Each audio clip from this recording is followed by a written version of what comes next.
Bronies, we're back. Welcome back to the world-renowned Libretti Podcast Diary Show. I wore this shirt before. I wanted to bring it up again now. This is a shirt that was gifted to me. It's from Illusions Magic Bar. I don't know if you can see it on the YouTubes here. Illusions Magic Bar it sounds ridiculous, right? But it's really awesome. It's in Baltimore, Maryland. It's like a magic comedy show that they have a bar in the place. Spencer Horseman is the owner. He's also the magician and all that good stuff. So I like to wear this every once in a while now to make sure that people go out and support that business. It's a small business, but they're struggling obviously with the COVID and the fact that Maryland's keeping certain things locked down longer than other places for various reasons. So they've been struggling, trying to make it work. I really want to see those guys succeed, so I try to donate when I can. I try to push their message out to people to donate or find a way to fundraise for those guys. It's a great business, a great show that they put on. They've been working for 13 years, and his dad was the original Ronald McDonald, like the Ronald McDonald. So he comes from good stock, if you will. Even though I don't like clowns, you know how I feel about McDonald's. So go check out their website. Go Google them, Illusions Magic Bar, and see if you could support the cause. They're also on Instagrams too, so that's a little free plug. They don't even know I'm doing this because nobody listens to this shit. So anyway, let's just get right into it today. So we'll step into the cage.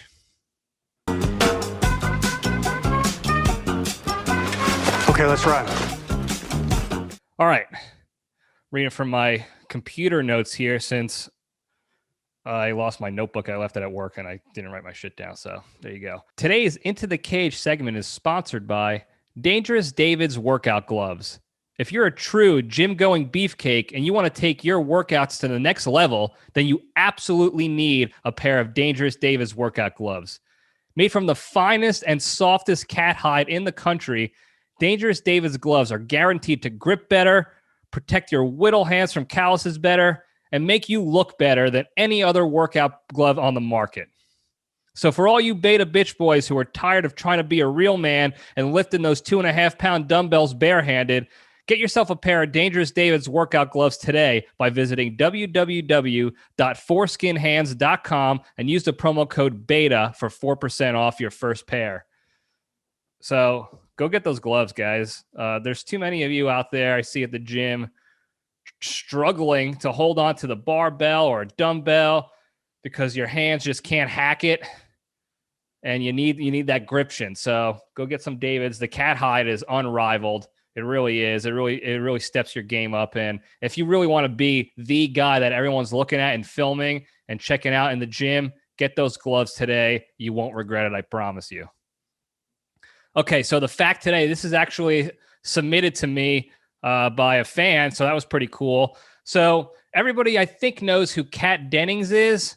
If you don't, she was in this really shitty show on TV, Two Broke Girls, but she was also in 40-Year-Old Virgin, which is a Steve Carell film, so you know how I feel about that. But she was like the stepdaughter or whatever who went to the sex therapy clinic with Steve Carell in the movie. Anyway, she auditions for a movie way back in the day when she was under 18. I think it didn't say in the article I was sent how old she was, but she was a kid at the time. And part of the audition for this movie, which I don't know if it even came out, I don't think it did, but part of this audition was that there was a scene where she was supposed to be getting like grabbed aggressively by the main character male role, and she was supposed to try to get out. Like the whole scene was her escaping the clutches of this animal. Well, that animal was actually Nick Cage. And he didn't grab her or do anything like that because she was a child at the time, or underage.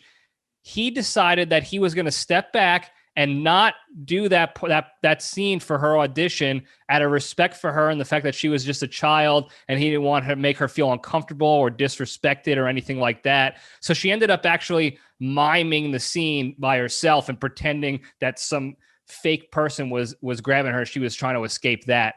So she did the whole scene by herself. Again, I don't know if they made the movie, but she mimed it solo. She actually said, because you're thinking like, oh, he just made it more difficult for her to try out. But honestly, she said in the interview that it was one of her best memories auditioning for a role because he was so respectful of that. Even though she said she was okay with it, even though she was a kid. What does she know? But she said it was a great memory. And that just, again, goes back to like what a well-respected human being that Nick Cage is. He's a man of the people. I've been saying it for years. There's story after story after story of him coming through for others, you know, taking what's his and giving it to the people. Even if he's buried in endless tax debt, he's still fighting the good fight for the good of humankind. So good on him for that. All right. We'll just jump right into the junction. So last week, I wanted to talk about this last week, but with the whole stonks thing that popped up out of nowhere, that was pretty volatile. So I wanted to get that out of the way and talk about that while it was still hot. But we're going to talk about the 2021. Is it 2021 already? Shit. 2021 Hall of Fame snubs that went on this year. So about 2 weeks ago, the Baseball Hall of Fame and their commission, which is comprised entirely of unathletic, never played a sport in their lives, beta bitch boy sports journalists, if you want to call them that voted nobody into the 2021 class of the Baseball Hall of Fame this year. 0 people. Now, it's not the first time this has happened, so technically, like theoretically, it's really not a big deal. In fact, it's probably better for the sport that they don't vote just anybody in every year, because it kind of dilutes the the mystique that is the Hall of Fame and earning your right there. The issue, though, with this year's ballot was that the big reason that these players on the ballot were not voted in was because a bunch of them, like I think Curt Schilling is on the ballot, Sammy Sosa, Roger Clemens, Barry Bonds, Andy Pettitte, among others. A bunch of them were busted at one point, or really just accused of steroids use. So these journalists were quick to get on their moral high horse and chastise these players for cheating and disgracing the game and saying how they should be ashamed of themselves and they should not be in the Hall of Fame. And because I have the power to do so with my mighty typewriting skills and my pen, I'm gonna vote against them and make sure that they don't get in because they're a disgrace to the game. First, I want to get the record straight right off the bat about steroids. It doesn't make you a better baseball player. I know people don't want to believe that, but it just doesn't.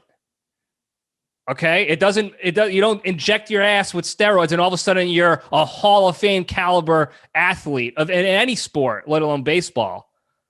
All it does is shrinks your balls a little bit, and then it allows your muscles to recover faster so that you can work out every day without needing like rest days and getting your body to recover from working out and training too hard.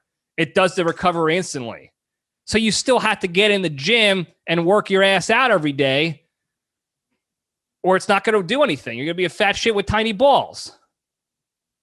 For instance, me as an athlete, look at this, guys. Check this out. My chair is breaking as we speak. I'm sinking down like Michael Scott in The Office when they were having the chair copier debate. This is first seen on LPDS history that this broken chair is sinking down in the middle of this conversation here. So I'm going to keep it in so everybody in YouTube land could see what the hell is going on. I was literally shrinking. I'm still doing it. Jesus. Literally shrinking as I'm running my mouth. Anyway, as I was saying, take me, for example, as a baseball player, as an athlete in college, high school, whatever. If I took steroids, it would allow me to get jacked and more tan and buff, and I would look good, and I would feel good about myself. Maybe I'd get a little faster. I'd certainly be stronger, but it wouldn't make me a better ball player. Taking steroids would not allow me to throw the ball as a catcher back to the pitcher any better. The ball's still going to sail over his head. It's just going to go farther into the outfield now than it did before. Or if I was at bat, I was well known for working the count and trying to get walks as opposed to just swinging out of my ass. So being jacked and buff with steroids and taking pitches and not swinging the bat is not going to make me better. I'm still going to be sitting there taking pitches. I'm just going to look better doing it. Doesn't make you better or smarter as an athlete. It just makes you, it gives you the ability to get stronger and more fit because you can recover faster. Doesn't change things about your ability to be a better, smarter athlete with more hand-eye coordination and a better eye for the game and what have you. And even if these guys did take steroids, which there's really no proof of, actually, no actual tangible proof, just some cream. That's what they said. Barry Bonds put cream on his muscles to get bigger. That was what their evidence was, some cream, some lotion. Yeah, maybe they said they found a syringe with steroids in it and then Roger Clemens' DNA on the syringe. Just some random find in some garbage can that just happened to be Roger Clemens' DNA on a steroid syringe. Okay, we're going to believe that. So let's just assume that it was true and they did take steroids. It wasn't suddenly going to make them magically be above and beyond better than everybody else. They had to earn that, okay? Even on steroids, they had to earn that. They still had to work out every day. Every day, 7 days a week, nonstop. Even after games, they had to go and lift weights and take their daddy hacks in the cage and work their asses off while these other betas, these beta bitch boy regulars out there in the league, had to take naps and recover and rest their bodies from hard work so that their muscles can get back to banging again in the weight room the next day or something. They also had to hide the fact that they were taking steroids. They spend most of their time with all these other normals out there, constantly in the dugout, on the field, in the weight room, in the locker room. They had to make sure that they were hiding that stuff and hiding the fact that they were getting it from these medical professionals that they were getting this stuff from, if they were getting it, allegedly. That all had to be under the table if it went down, which is very tough to do when you're in the limelight. Millions of people's eyes are on you constantly. And then they had to go out onto the field to play and blend in with the regulars without people, saying, oh, this doesn't pass the sniff test. This guy is looking a little too much bigger than the rest of the guys on the field. They had to figure out the way to slowly get bigger and stronger and look more jacked to make it look natural if they were on steroids. Allegedly, don't forget. They had to go. These are all great lengths that you have to go to get that competitive edge, to get that advantage. That's all hard-earned stuff right there. It's not like a pitcher using sandpaper to scratch up the ball so that it moves quicker. That's instant cheating right there. That's an instant advantage that you did nothing but scratch a little bit or put some extra spit or boogers on a ball so that it moves faster away from batters. Moves more, not faster. You know what I meant, idiots. That doesn't take much hard work. Taking steroids and hiding it and blending in, that takes a lot of work. And again, here's another thing. Where was this lynch mob back in the summer of '98 when we had Mark McGwire and Sammy Sosa just putting baseball completely back on the map as America's pastime with their home run race, the race to beat Roger Maris's home run record? Where were these guys then? Nowhere to be found. There was no drug testing back then. The commissioner, Bud Selig, he looked the other way. The fans clearly didn't care. They were packing the stadiums by the thousands. The ratings on TV skyrocketed to all new numbers and lengths. Baseball was back, baby, and it was because of those two guys who were allegedly on steroids. Just mashing home runs left and right, creating a stir Where were the journalists then? The sports journalists, all the voters of the Hall of Fame now, when they were getting endless great baseball stories day after day. Was another home run from one of the players to make the race closer and to create that aura around them. They were making their nut off of those stories and had no problem with it then. Didn't say mum. Not jack shit about steroids or anything suspect going on during that time frame. But now that they have their full bank accounts and their fame and their glory, to go out and buy themselves like a set of morals all of a sudden. And now they're on the high ground above these players. You want to go after a real cheater? How about Ken Griffey Jr.? That guy's got the longest running cheating scam of all time in the history of any sport, practically, being the offspring of an already successful MLB player. I mean, he was a walking steroid. He was produced by the baseball seam of his old man, Ken Sr. Right out of the gate, he's got the competitive advantage over anybody else in the game. Father shoots him out. His mom fires him out 9 months later, and he's a prodigy. Just steroids just oozing out of him from his old man. He got into the Hall of Fame almost unanimously. I think only one person didn't vote for him the year he got on the ballot. First ballot, Hall of Famer. No questions asked. Meanwhile, he played his entire career with the performance-enhancing drug of being the offspring of Ken Griffey Sr. And why do you think he suffered all those major injuries at the end of his career and he got noticeably softer? He wasn't still staying jacked and tan because he wasn't working out. And that's what happens when you take steroids and you don't work out. You don't earn it. You get soft, you get bigger, fat-wise, not strength and muscle-wise, and then you suffer major injuries. That's what happens. Look what happened to everybody's favorite. He's the quintessential walking steroid himself, the original juice head, Jose Canseco. Look what happened to him last night. The guy still drinks steroid protein shakes at their every workout. He's 56 years old, 6'4", 270 pounds. He's got howitzers for arms still. He's an absolute behemoth. Goes into the boxing match last night, rough and rowdy barstool main event against a 20-something-year-old intern for the program. 15 seconds, he goes down, tears his shoulder. Now there's the side argument that he could have been on the take and he took a dive for the cash payout, but it doesn't matter. He tore his shoulder. That's a steroids injury. That's a major steroids injury. He was fit looking. He was buff. 56 years old, ready to rock and roll, six-pack abs, tears his shoulder in 15 seconds. He didn't even throw a punch. But silence from the journalist about Griffey, the walking steroid, his entire life. He's got steroids just absolutely oozing out of everything he does.